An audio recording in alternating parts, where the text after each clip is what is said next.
Well, hi, thank you for joining me here in my shop today. Yesterday's shop work went without being posted, and I'm going to explain why and talk a little bit about my video making style here, if I could even call it a style. And so you as a viewer can understand better what I'm trying to do here aside from trying to fix the radio. So let's just talk about yesterday and what happened. So yesterday I spent a whole hour in here trying to align the, more than an hour actually, trying to align the AM radio band, and I got through the process and I had to jump lots of hurdles. One of the big hurdles was finding an appropriate tool to do the adjustment with. It took quite a while. If I could look at my bench, you can see a bunch of them are still out here. So I got through all that stuff, and then I got into aligning the radio, and I'm working my way through the process, and I'm finished now, and I'm going back and forth and checking the band to see if 1500 is where it should be or 600 is where, and it isn't. And I can't imagine why. What could possibly happen? It's beside myself until I discovered that in fact the pointer was sliding on the string still. So what that means is I spent a whole hour in here messing around, having limited success and sometimes no success, interfered with by the pointer sliding half an inch to an inch up and down the string here. So at the end of all that, I realized everything I've done is kind of bogus because I don't know that the pointer was in the right place. That means the whole hour was kind of bogus in a sense. Should I post such a thing for a person like you to watch? Some of you would say yes. Sure, I like watching you work your way through all that stuff, and I know this because I get emails of people thanking me for doing that, for putting on videos that basically are a string of frustrations, and sometimes even just end in the frustration. I get people sending me emails. Thank you for showing me the truth of what happens in your shop. Because frankly, it would be easy for me to edit my way into looking like a genius. This is not difficult at all in here. I could easily do that. So whether I'm a genius or not aside from the fact, my practice in the past has been just post everything. Just post everything. Virtually everything. Okay, there's the odd piece in the past I didn't post for similar reasons to what I'm talking about right now. But for the most part, I've been posting 100% of what happens in this in my shop. Now I'm a little less inclined to do that. So my thinking here is this. If I go through a frustrating process, which in the end is resolved, and some goodness shows up, then I think the catharsis is worth sharing. That's what I would like to share with you. This idea of the tension of trying to find a problem and then finding it, and then there's a release of tension and everybody feels great, and on we go to the next thing. What I would like to try to avoid posting is where the opposite occurs, where things appear to be going kind of okay, and then all of a sudden it turns out the whole thing was for nothing. So it's tricky for me. I really want to present things as they occur. There are many of you working in your own shops trying to do this kind of work just like me, and struggling with similar things like me, and I don't want to give you the impression that you must be an idiot because look at how easy it is for me to do it here. That would not be honest. That would be very dishonest, in fact. So that's the quandary. Posting stuff that isn't all that entertaining to watch, or is actually at the end, you can only call it a waste of time, I think. Now, I mean, lots of videos and TV is a waste of time. I mean, I watch funny cat videos with my cats. That's could be considered a waste of time.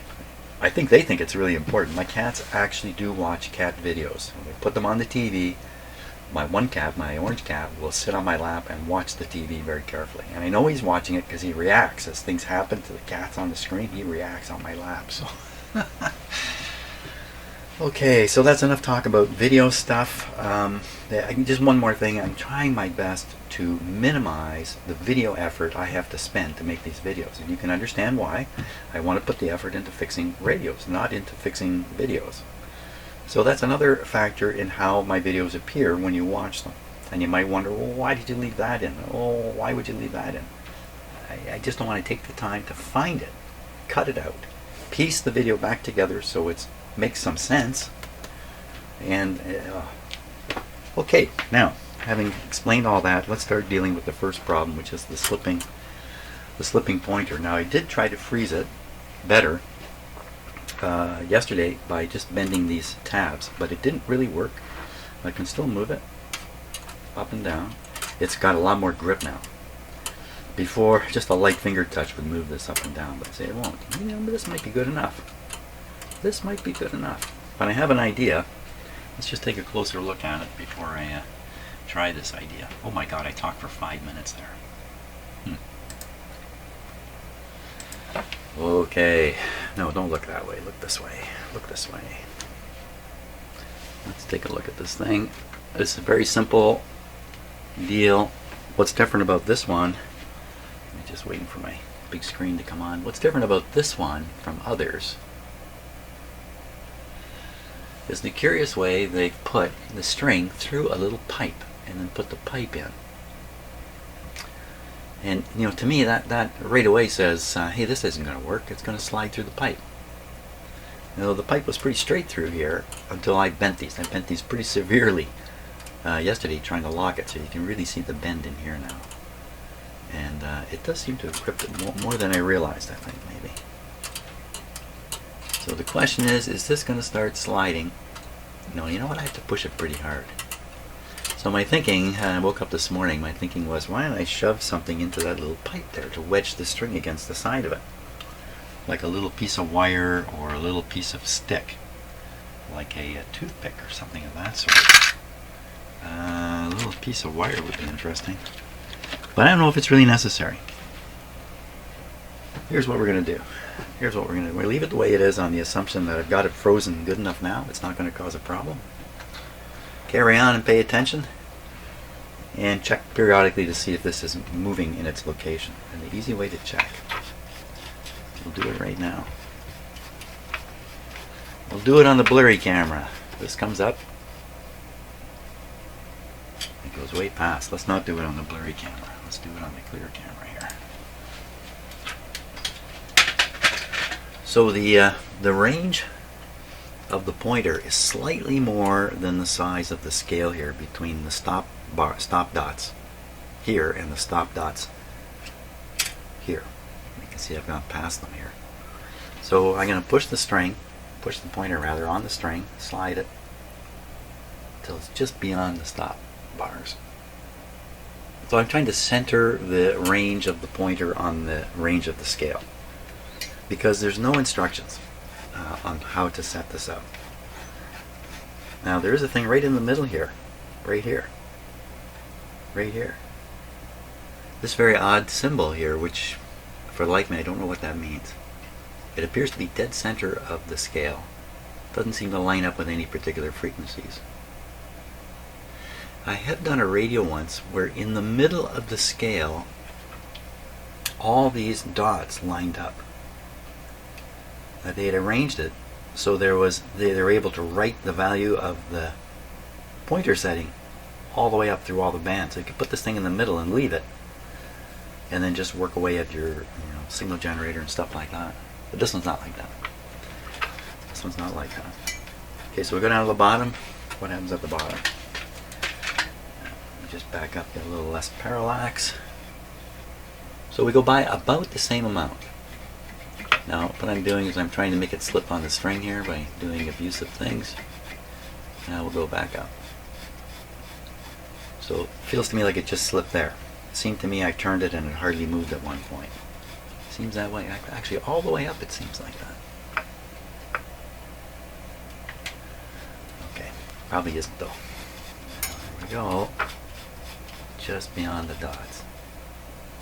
Again, I'm gonna work it. Look at that, plenty stuff going on there. Okay, now we'll go back down.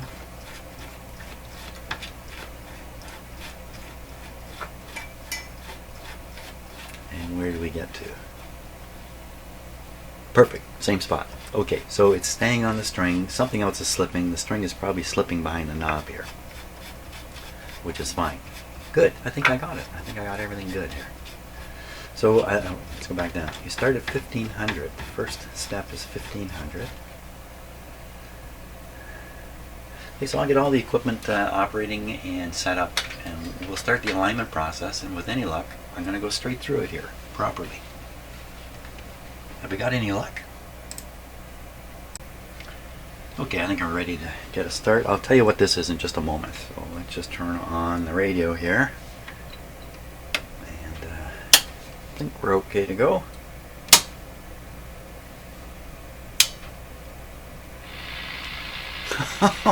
Every time I turn this radio on, I'm anxious. Good. There it is working. Now, what is this? So this looks a little overly fancy. This is nothing more than a coil hung near this area of the radio, where the coil will be influenced by the local oscillator frequency in the radio. Actually, I should be pointing in here. These are where the coils are for the local oscillator, and actually over here, and they produce a certain amount of just signal here, and this coil is close enough to pick it up, and the coil is connected to the input of my SDR. The reason for this is so I can spot the local oscillator frequency without any doubt, so I know for sure where the local oscillator is while I'm doing this work. So let's start out with this at 1500, and I have aligned the radio so it's going to be really close. With this set, well, maybe I shouldn't say that kind of thing right away. Let me just change the lighting here a little bit. You can read the numbers. So I have my little challenging booster thing here. Not really a booster, kind of a booster. 1500, 1500. Right on. A little more boot, a little more power here. Oh my gosh.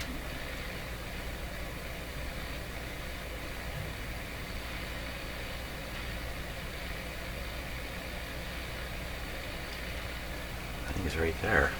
Wow, is that ever weak? Oh! I can hear the tone ever so faintly. This is probably what needs to be adjusted here. Oh! That would explain everything. So I'm in here in the evenings doing other stuff, and I didn't boost it up very much.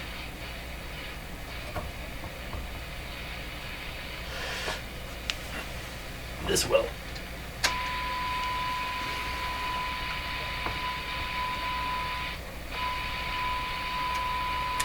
Okay, enough of that.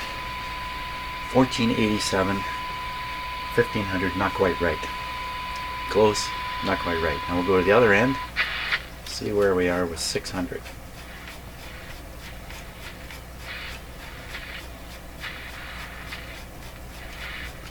So one of the things about this radio is it's a long ways from end to end. So we're at 600 kilohertz.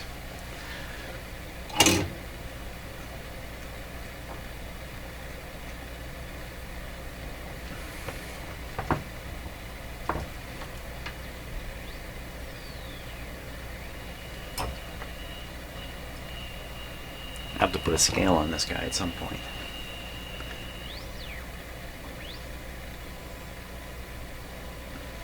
Very hard to hear.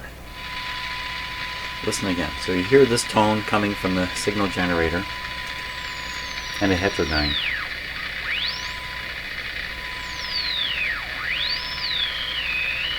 So the problem with the heterodyne is it's probably just an extraneous signal in my shop here or something like that. Is it will produce voltage in the detector. It also produces voltage in the speaker, obviously, and will produce an indication on the meter. So in doing an alignment at the same spot where there's some noise, a little tricky, and there's noise everywhere. So 600, 600 though. It looks like 600 is about 615. Now what we'll do is we'll put this on 600. Reality check. Where would you dial this to find 600? So you would dial it at about 5, I'd say that's about 590, about 10 kilohertz off. That's pretty close, but I can do better. I think I can do better with this radio.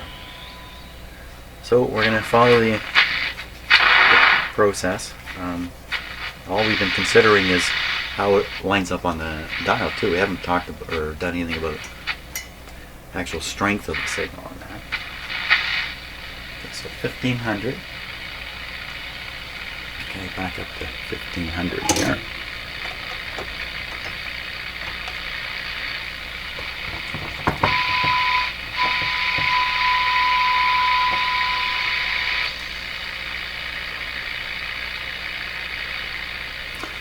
1500. First adjustment is the oscillator on the capacitor here. See if I can get my camera up high enough. You can look over the top of the radio and see the meter. Now, the meter's a little wonky. Let's check it. Good. Meter's good. Of course, it's just reacting to the hiss rate now. We haven't even got the signal in range.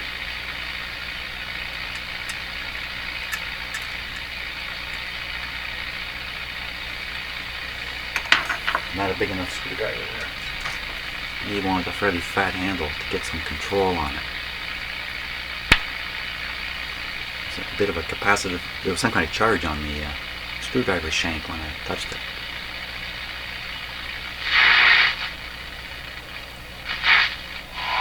There it is. It's right in the noise spot.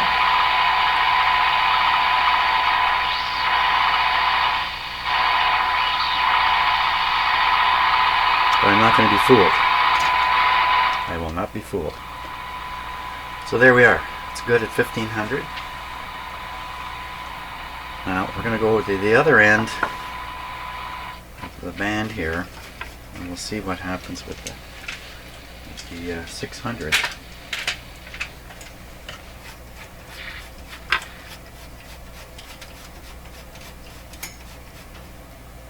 Okay, right on 600.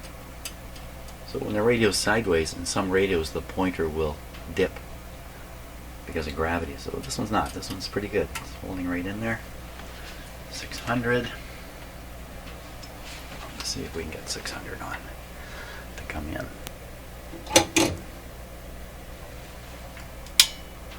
Oh, I'm gonna cut the radio turn. Oh, when I was tuning the radio, because the tuning control and the volume stick, I actually turned the radio off.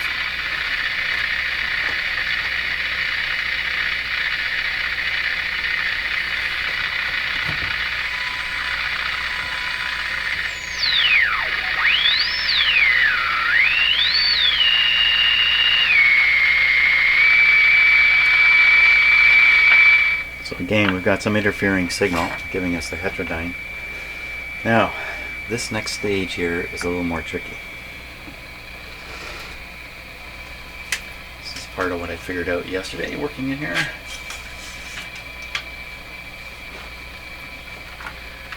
So what I have to do, so this section is for a different band, and I have it out so I can practice with it in my hand instead of in there. And I got my tool, and I had to reshape the end of it. What's this end? This doesn't look like the right tool.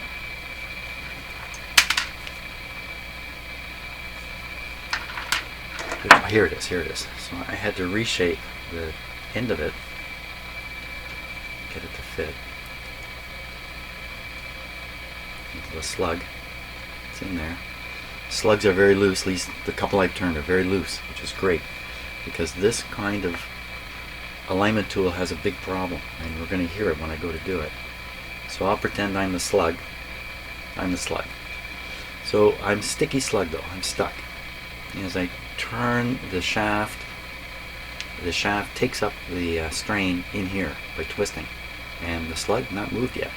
When I get enough tension, the slug will go boink and release the tension in here, and then I'll do it again, boink, come back, boink, boink, boink.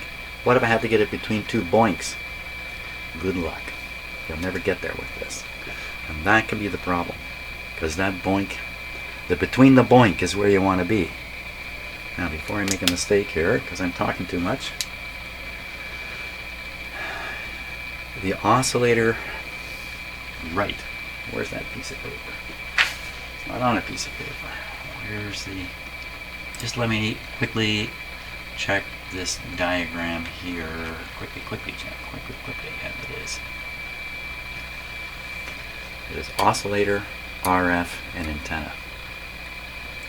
Oscillator, RF, and then you snap in and you do the antenna. Wait a minute, how can you possibly do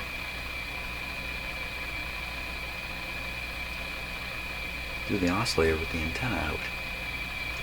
Follow the instructions, Jim, and don't think too much about it. And the instructions say,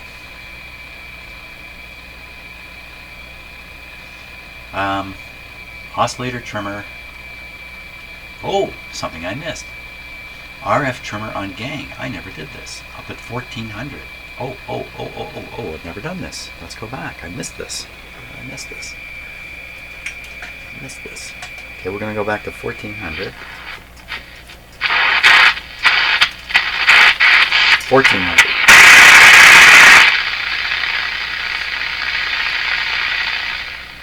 So we do the oscillator at 1500, but we do the RF slug at 1400. Okay, so I'm going to tune in 1400 here. I don't know how I missed that. 1400.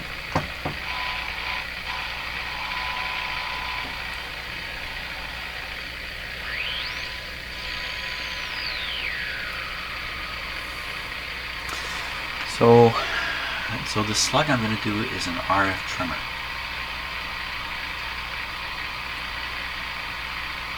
I think it's better to have the radio tuned in.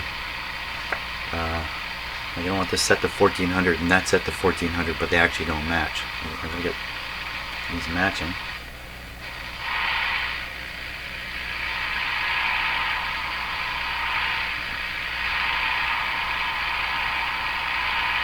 So I'm watching the meter over here. Okay, now oscillator slug. So I go through this porthole in the chassis. It should go right into the oscillator slug, and this is what I found yesterday. I just barely touched it, and it's gone somewhere.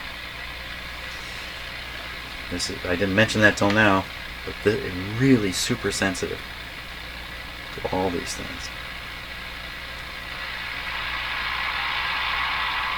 And you got me as to why.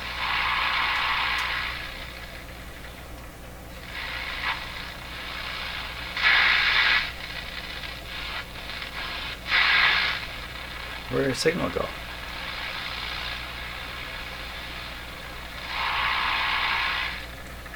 I kind of boomed this up.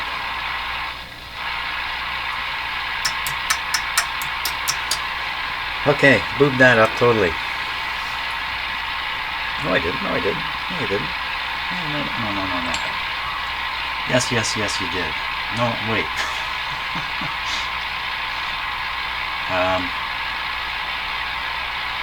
I did boot that up. Sound it again. So I moved the oscillator slug instead of the RF slug. Well, it won't have made too much difference up there.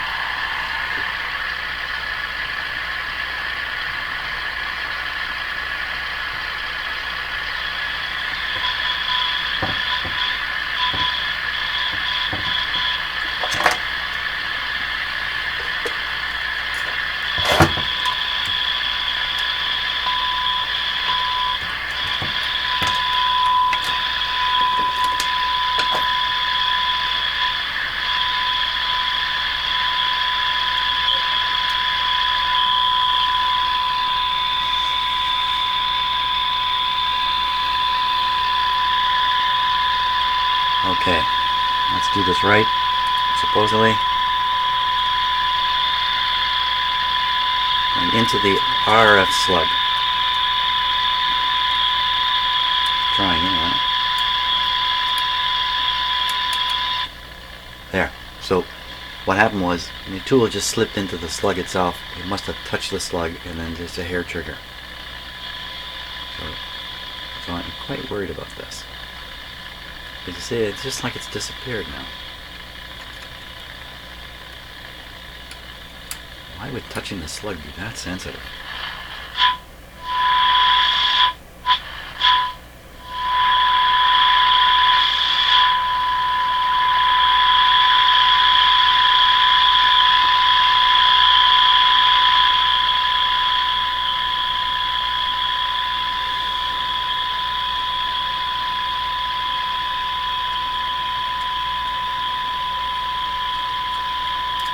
RF slug.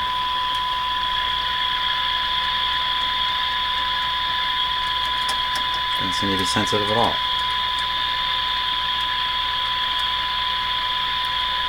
Okay, into the slug here. Not yet.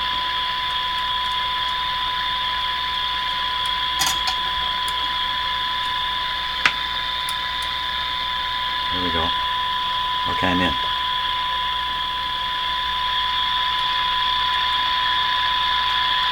Way off, way off. Way off. Reaching the limit.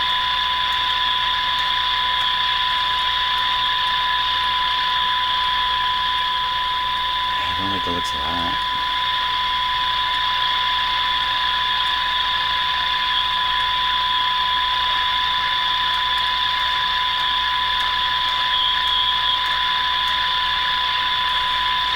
So I think I'm having a little bit of a problem here. I might have enough signal to trigger AVC, and that noise signal is really hampering this. So what we're going to do is we're going to tune to a quiet area right near here. Quiet area. Let me throw the signal generator out of the way. So that's where we're trying to do it. So this sounds nice and quiet here.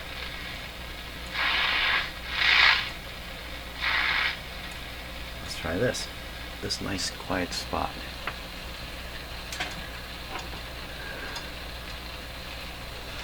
Okay. That's way better. Well, huge difference here in what's happening. Signal down. So I think what was happening is I'm tuning to a spot here where there's noise. There's noise everywhere. And that's causing an output at the detector, causing an AVC voltage, causing the sensitivity of the radio to go down. And then I'm trying to feed in this signal with the radio in a down state. So I end up feeding in a fairly strong signal here. So I got a strong signal here, strong noise signal. That's not going to work. That's what I think was happening. So why are we not hearing it now?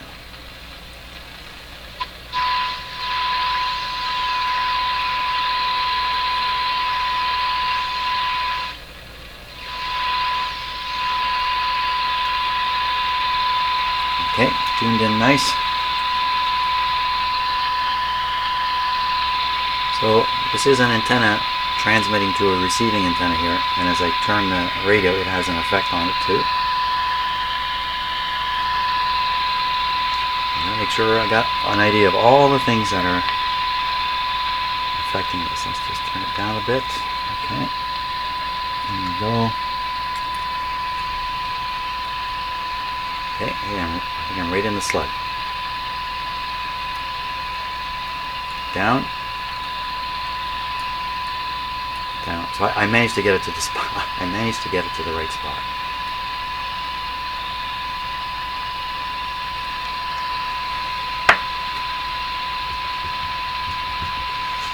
Okay. It's not really the right thing to do. 1400 RF trimmer on. It's not the right thing to do. I've done it wrong again. What I said at the start of this video. So, you know, if I'm working my way through these things, that's fine. This is okay. We're getting somewhere. I'm not so anxious about posting all my bluffs here. But, because I think I'm going to get there. It's one of these three. Can't be this. That's the oscillator. So it's got to be one of these two. And I'm going to look in the manual, because the manual will tell me now, I know. F is in the middle, and F is the one I want to do. Okay, I want to do this at 1400. I'm at 1400, actually 1380, but that's okay. Just make sure the radio is tuned 100% here.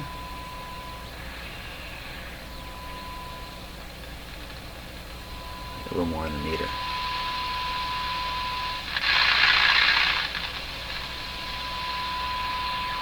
So what I'm going to change the modulation level on the signal generator and just watch that needle.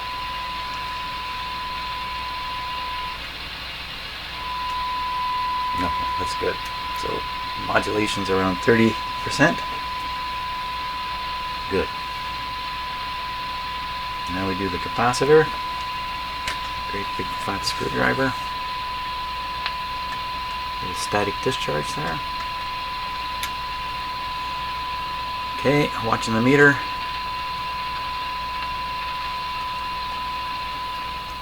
Down quite clearly. Opening up. Maximum. Okay, so the technique I'm learning in these situations is the capacitor won't get there. You've got to help the capacitor out. How are we going to do that? By aligning the radio in such a way that with the capacitor partly closed like this, it's peaking. How the heck do I do that? It just doesn't seem to have much effect at all. At 1400.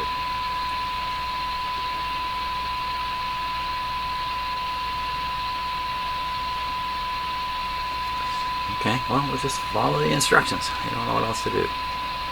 We'll loosen it off. We'll leave it like this for now. We'll keep following the instructions. Follow the instructions. The next step is to switch to 600 kilohertz.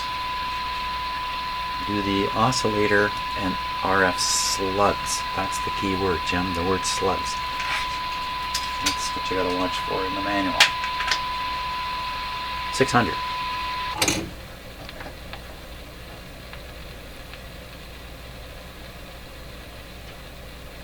600. 600.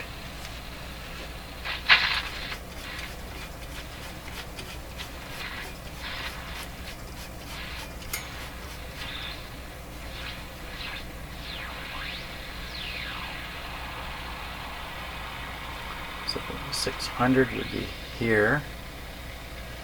Let's see where we are on here first. Don't hear that. Don't hear that. Hey, come on. How can we not hear any of this? 600. Let's give it a little more juice.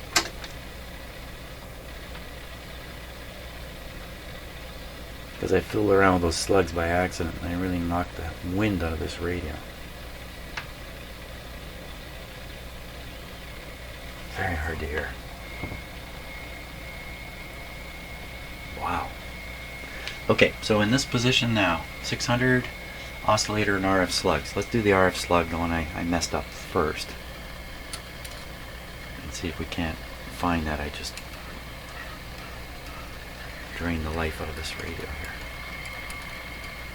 Well, a little tiny peak there. Not too exciting. Just looking to see if there's another one. No. One little peak there. Let's go back to it. There it comes. There it goes.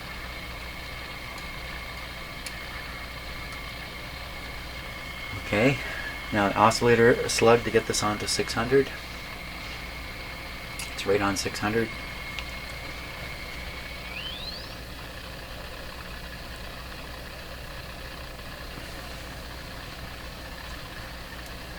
Okay, oscillator slug.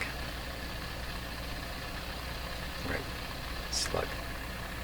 I just touched it and it changed.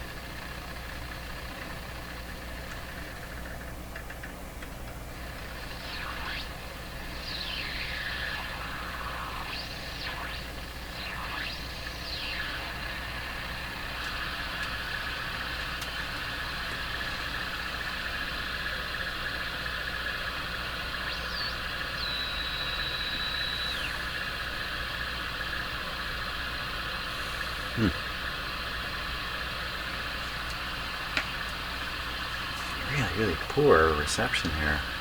Let's try again. So again, I just touch it. So I checked I'm checking the contacts right now, and my impression was they were really good. With this radio, when you snapped everything into place, everything, there's nothing throwing it off. That's the impression I got. Seems to be that way. But yet if I just touch this, I just barely touch the slug, man. I just tapped it. You gotta think banging the radio is gonna cause it to just untune and retune. I don't think that's the signal generator. Something funny going on here. There's always something funny going on here. I don't think that's the signal generator. 600. 600. wow.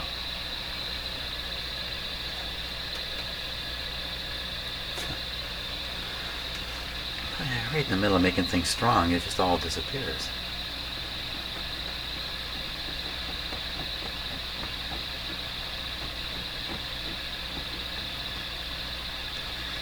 Okay, so another approach here, since this ain't just,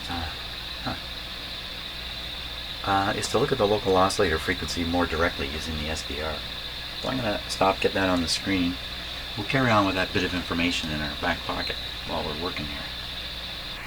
Okay, let's see if this is helpful. Now, one of those lines is the local oscillator, and the only way to find out is to make the line wiggle a bit. I'll tune the radio, it'll move the local oscillator up and down, and we'll be able to spot it on there. There it is. Okay, so the local oscillator is right, well, it is where it is. Now, where should it be? If we're at 600, it should be 1055. So this frequency here should be 1055. Oh, I missed it. Did I miss it there? No, I'm right on. 1076.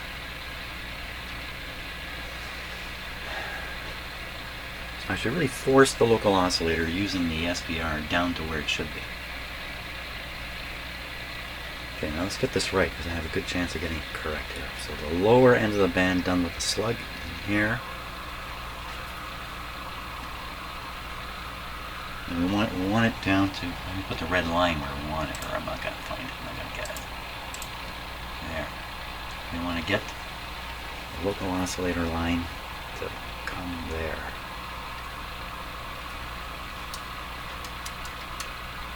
Okay, I'm in.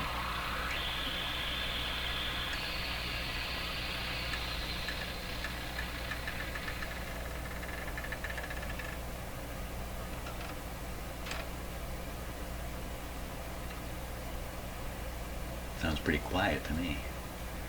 So now the local oscillator is running at the correct frequency to convert an incoming signal at 600 to 455 for it to go through the radio. So I have a signal at 600.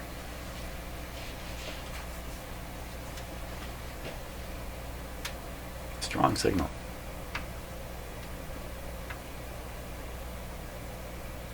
Well, I can hear it actually. It's extremely quiet. I can hear it. It's tiny. Oh, good show. What I'm doing is I'm tuning my little booster coil here. I gotta get everything right. Okay, so that's pretty good now, and this should work out. The IF is adjusted to 455. As long as it's 455, this should all work out perfectly. Should put this on 600, and you should see 600 there when the local oscillator is in the right spot. I got it correct here. Local oscillator. Now RF down here. Oh, for crying out loud.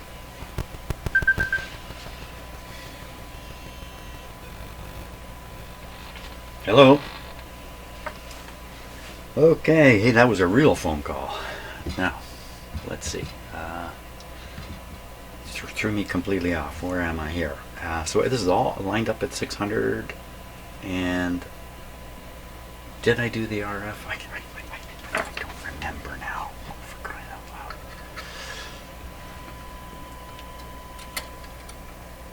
Once again, just tapped it a touch and boom. I don't like that.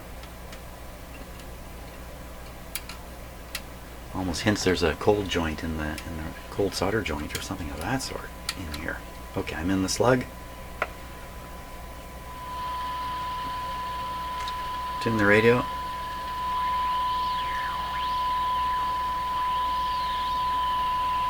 Slug.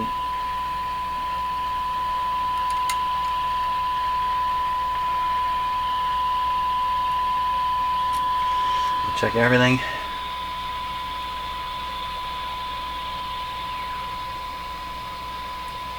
.600 right on the dial. 600 being broadcast exactly, or maybe I better go up just a touch higher. We're a little off. Oscillator again. There, I just touched it. See that? I hadn't even turned it. Here we go.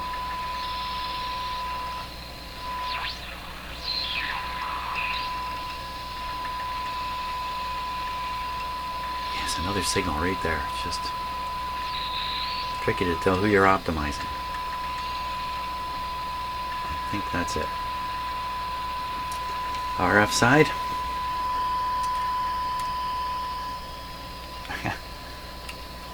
I'm not even touching the slug. I don't think. Okay, I'm in. What was that?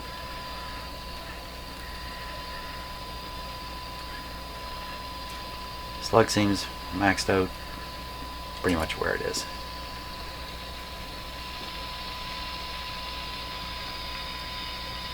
$600. Is it in the middle? No. How did that happen?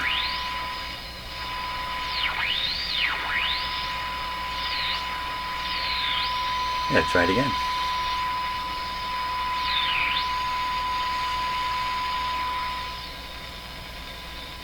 $600 there. 600 being transmitted. Could be the slug is drifting. It's just when I touch from the other side, I drift this.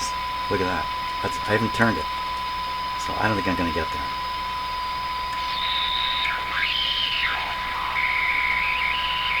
I think what's happening is when I come to the other side and I begin to push this way, whatever it is, I'm pushing this way and pushing back that way. As soon as I go in here, it's going to jump. Let's see. There. It already jumped. Now, did it? Doesn't sound like it jumped much. Surely to goodness the RF adjustment can't be that far out here. That little stumbling there, I didn't like that either. I don't know what that was. Didn't like that sound either. Oh.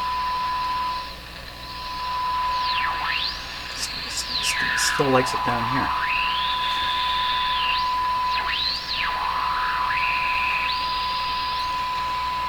So I think I'm having some trouble because there's this other signal there. So I'm going to try to go right in the middle here.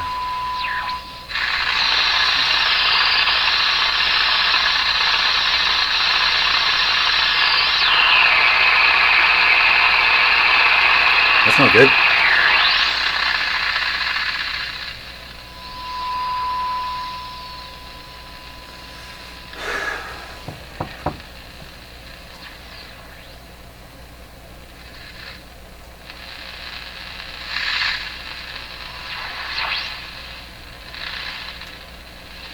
There's a quiet spot right here, right between, that's dead between 55, the dot of 55 and the dot of 600. So that would be 57 and a half. That'd be 575. 575.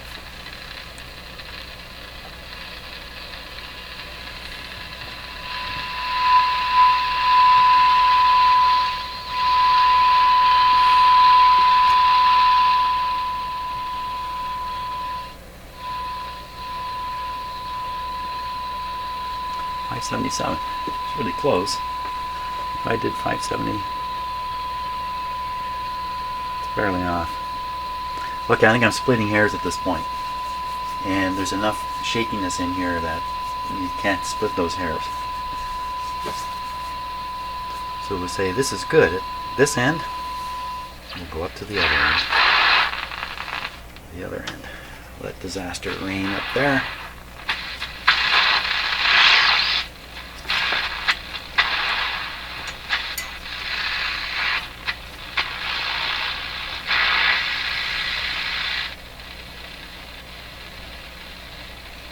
So that's dialed up to 1500. Come on, baby.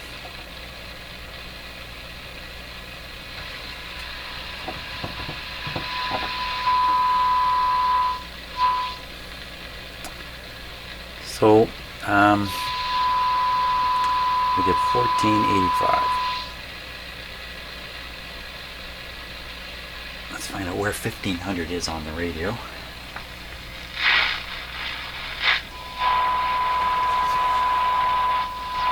It's really close.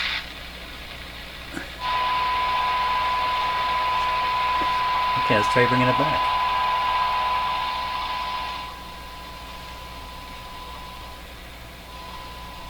It's only that much. Oscillator at this end.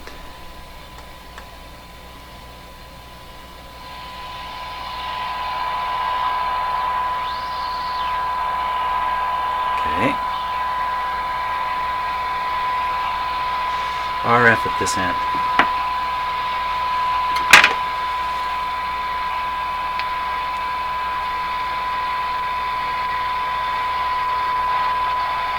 A peak is showing up.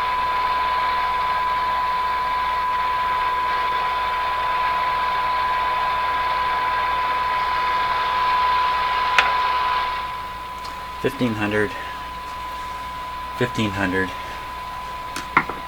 Now we'll measure the local oscillator frequency right now, and we'll find out if the IF really is 455. So we take a look at the SDR. Say, where are you, local oscillator? I'll wiggle it. There it is. And tune the radio back in properly.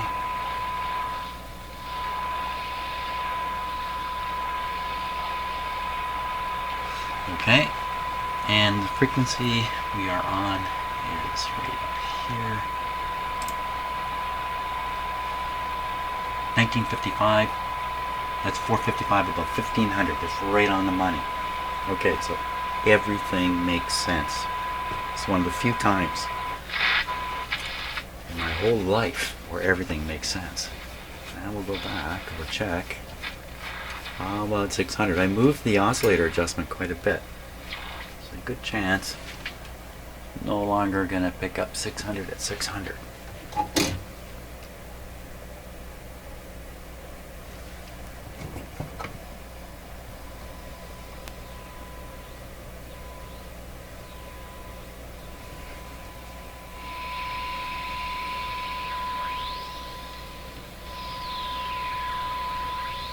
Okay, let me put it on 600.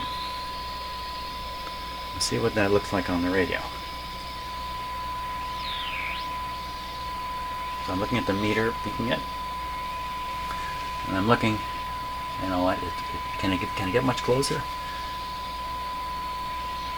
That's max, and this is where it should be. Maybe a little more.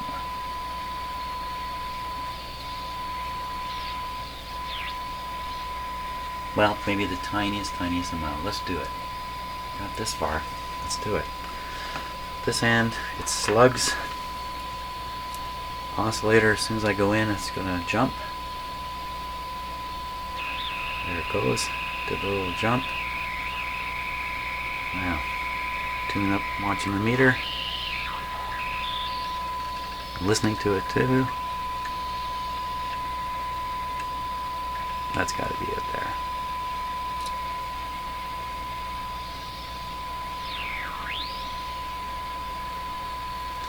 Tricky again with the noise. RF one, go in.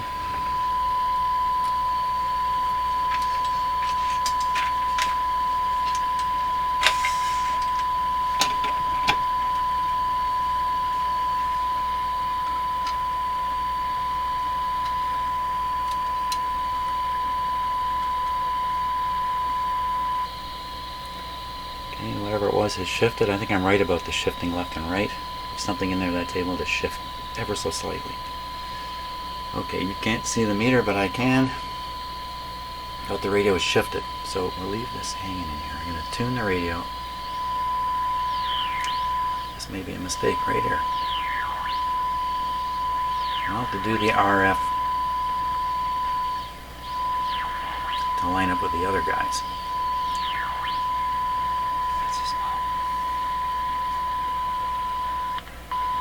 There's that dropout again. Oh my gosh, what is that? Every time I turn the slug one way. Come on, don't do this kind of stuff.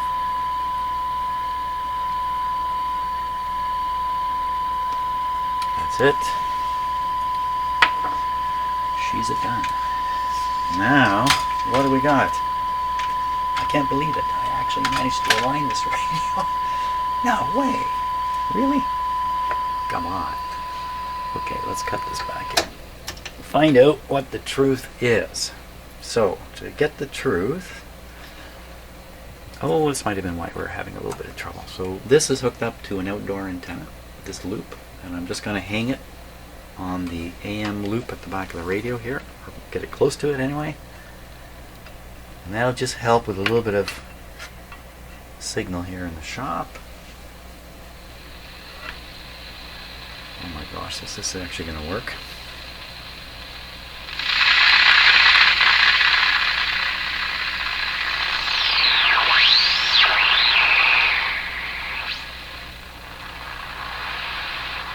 What's the matter with this radio? So this is 640 and there's a strong station there. Now there's another adjustment I haven't got to yet on the loop antenna, isn't there?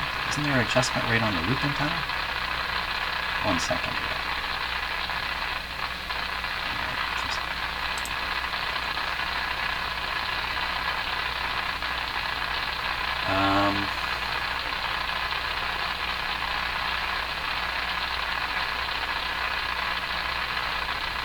Trimmer screw on end of Skyrider antenna. That's the very last thing.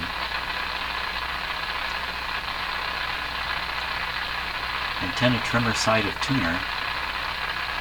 Loading coil on main chassis. Antenna trimmer on gang. These are all for other bands though. Oh, wait a minute. Oh, okay. There's sound. Okay. Oh, you're looking at this on the screen. Great. Excellent. I forgot that was on the screen. So if we look here, we see step 2 and 3, 1500, 1400 kilohertz, 600 kilohertz, all AM band. And then the next thing, you go to the shortwave band. But look, you come back to the AM band down here, loading coil, antenna trimmer, so there's lots more to do yet on the AM band. We got to get through this part. Oh my gosh. Connect dummy antenna as shown. Oscillator, RF, and antenna slugs. G, antenna trimmer on the gang. So I got to do this other band and then come back to this. And does that happen again? Do you ever have to come back to it again? 200. Yeah, well, right at the end to do this, the Skyrider antenna. Okay, so where are we doing this antenna? There is an antenna. Maybe there isn't. Maybe I'm making it up. You know, I think I'm making it up. I don't think there is a adjustment on the antenna, loop antenna built on the radio. Yeah, I think I'm just making that up. Okay, great. Let's see what's next. The next is you're going to leave this aside. I'm going to switch now to 2 megacycles, and I think I'm going to carry on probably tomorrow with that. I think I'm happy with where I am now, even though the radio's not working. And I think tomorrow we'll do this, and we'll be done with this part of it. That's the plan. That's my plan. Thanks a lot for watching, and I'll see you in the next video.